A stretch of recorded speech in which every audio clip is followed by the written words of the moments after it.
Hello guys, in this video I'm going to show you how to create a new Word document in the Google Docs app.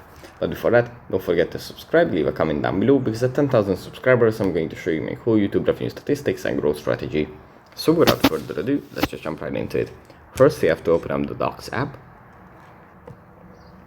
And here it opens up in Drive files. From here, you just tap on the plus icon in the bottom right corner, and then tap on New Word file. And it's going to create a new Word file inside the Docs app.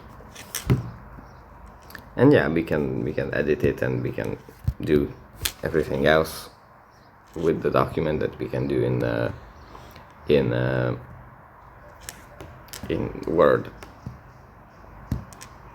So yeah, that's pretty much it for this video. Hope it was helpful for you guys, and I'll see you in the next one. Bye.